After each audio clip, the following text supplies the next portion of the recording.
Prime Minister Minnis promising transparency on his government's travel expenses. We've got that story for you straight ahead. Former Aviation Minister Glenys Hannah Martin slams the current Aviation Minister on his comments on that Andres plane crash.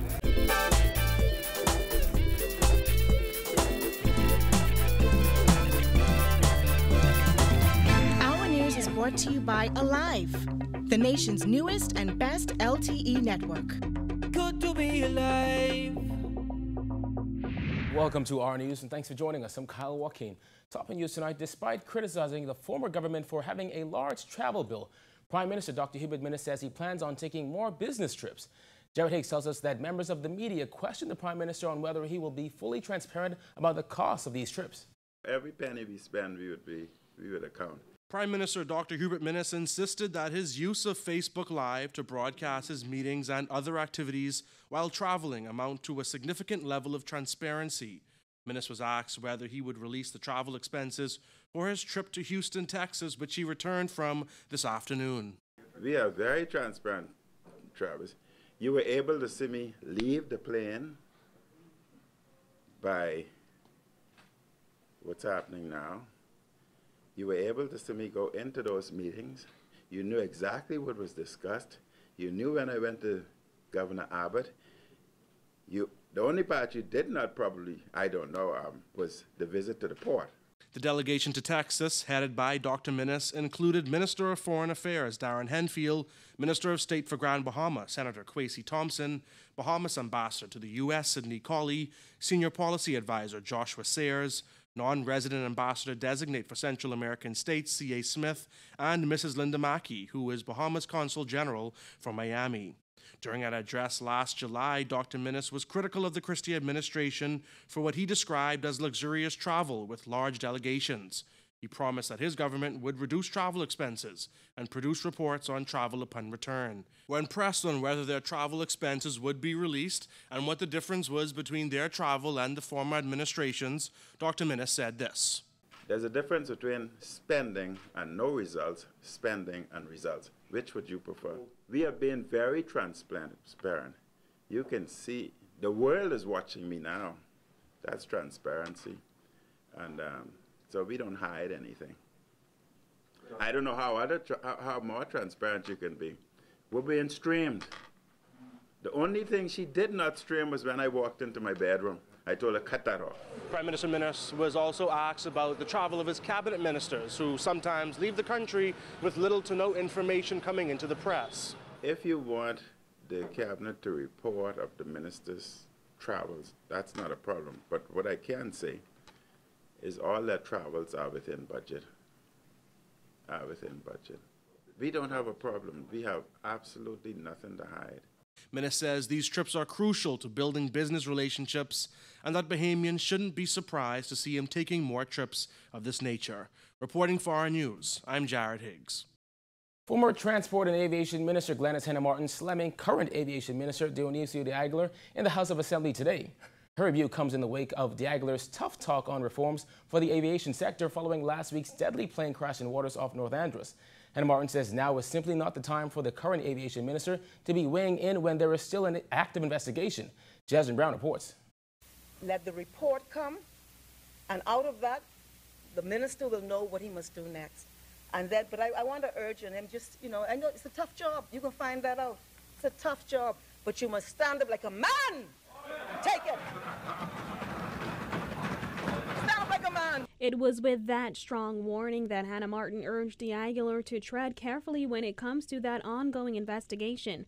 While addressing the House today, she said as a former Transport and Aviation Minister, she deliberately tried to stay out of the conversation, but feels she now has to speak up. I've listened and I've not commented because I've been Minister of Aviation for 10 years. I've always been of the view that when there are investigations going on, you do not comment because, especially if you're the minister, because you run a risk of prejudicing the investigation. DeAguilar has vowed stronger oversight over the sector, insisting safety must not be compromised. Yesterday, he told reporters that he has asked the Director General of the Civil Aviation Authority to prepare a minute paper on how to clamp down on slackness in the sector, insisting there is a political will by this administration to get it done. Minister of Education Jeffrey Lloyd yesterday called the aviation charter sector out of control. This after Delvin Major, chief investigator of the Air Accident Investigation Department, confirmed on Monday that the pilot of the six-seater aircraft that crashed in shallow waters near Mastic Point, Andros, killing all 6 people on board, was not licensed to operate commercial flights, nor did the pilot have the required ratings to operate the Piper aircraft in visually impairing weather conditions. Hannah Martin admits the prevalence and unregulated use of air hackers has been a long-standing issue in the aviation sector, but she says it's not as simple as it appears. I heard the minister speak about political will, and I see that as a subtle effort to deflect from his responsibility as minister. The issue is very plainly, the only political will that's relevant right now is your political will. You've been there for almost a year. There is legislation on the books. We don't need to, it's a difficult issue, and I empathize with the minister because these things happen and they're very difficult when you have responsibility. She added that although the law was changed in 2016 and certain measures introduced, enforcement is difficult. The law was changed in 2016, but it has proven difficult from the enforcement point of view. And so you have to look at that. And the FAA has been continuously challenged. I looked online, just about a simple search. In November of 2017, which is about 3 or 4 months ago, the National Air Transport Association talked about this very issue and the concern in the United States of America.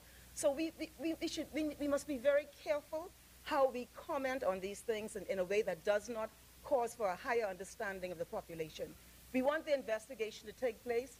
We want to ensure that something of this nature never happens again. Now, Hannah Martin says while this may not be the time for the aviation minister to speak out, she says she believes he will have his opportunity later once that accident report is complete.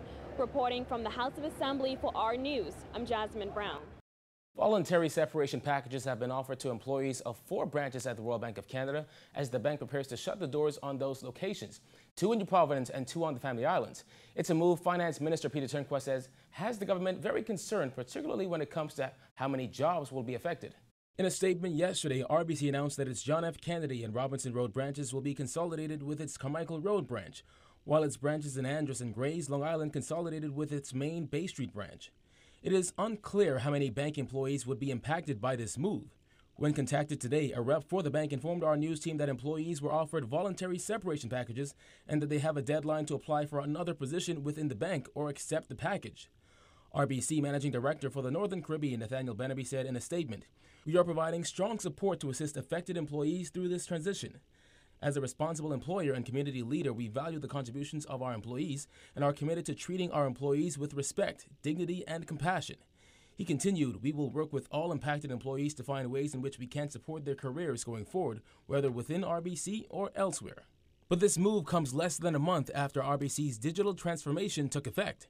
It also comes a little over a month since the bank's managing director stopped short of denying that the bank would be reducing its staff complement as a result of branch closures, even though he was asked the question directly by reporters. You don't necessarily need physical premises to deliver service, and less physical premises does not mean necessarily less people. There have been concerns over the future of RBC since that announcement in early December. Today, Finance Minister Peter Turnquest said government is looking into it and that the bank gave government some indication that downsizing was possible. I don't know the details of how many people may be involved in this or whether or what the packages may look like or whether they were forced versus voluntary separations. I do not have those details. They advised us that there would be potentially some downsizing, but I don't know the details. The DPM was also asked about government's interest in possibly placing Bank of the Bahamas on certain islands to facilitate the banking needs of residents of those areas. We are not going to dictate to the Bank of the Bahamas what they should and should not get into. What we do is suggest where we believe that they ought to have a look to see if their business model would support a location in these underserved areas. And to the extent that they determine, based upon their business model, that they can support an operation, then they will go into that. Prime Minister Minnis is confident that a recent trip to Houston, Texas will bring about positive results for the Bahamas, particularly the economy of Grand Bahama. Minnis met with Texas Governor Greg Abbott and other business and religious leaders. Minnis was asked how confident he was that technology experts he met with would invest in Grand Bahama. As for how confident am I met with Joel Osteen, and why I watch him every Sunday sitting in my living room is he is so motivational, he's inspiring, he's so positive. He teaches you to think positively, not negatively. I think like that, so yes, I am positive. I don't allow the negative factors to interfere. You must remain focused. And if you remain focused and you think positive, and yes, you can do it, you will do it. Minnis was also asked whether those potential investors were familiar with Grand Bahama and the current state of affairs on that island. We did a video presentation also. They were completely mesmerized as to the potential there and what Grand Bahama has. And they've spoken very positively. Minnis also explained why he thinks stimulating Grand Bahama's economy is so important. The concern is, why all the focus on Grand Bahama?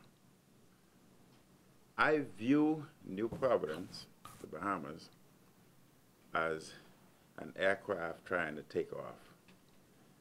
But we have a headwind, Grand Bahama, and that headwind is preventing the Bahamas from lifting. We have ignored that headwind. Our trust is to resolve that headwind so that the entire Bahamas can now take off smoothly and be successful. Members of Parliament debating the Traveler's Currency Declaration Amendment Bill 2017 in the House of Assembly this morning. Leading off the debate was Deputy Prime Minister Peter Turnquest, who says the bill seeks to address a number of issues by better defining what should be declared to Bahamian customs officials. The bill that is before us seeks to strengthen the 2015 Traveler's Currency Declaration Act. So this bill seeks to give further definition to what is required to be declared and how it is to be declared by persons exiting or entering the Bahamas. The bill allows for an updated customs declaration form that includes declarations for precious stones and bullion. In clause 3, seeks to make reference to a new form, C-17 and C-18, as provided for in the Customs Management Regulations, to provide for the completion of the currency declaration form by all persons entering the Bahamas by air and leaving the Bahamas by air, except those departing from pre-cleared flights to the United States. According to Turnquest, the act allows for the detention, forfeiture of currency, and other negotiable instruments of precious stones. It also allows for Bahamas customs officers to search and seize questionable assets for up to 72 hours before an extension can be granted by a magistrate. Still to come on our news, a family's agonizing search for a missing boater. The details are after the break.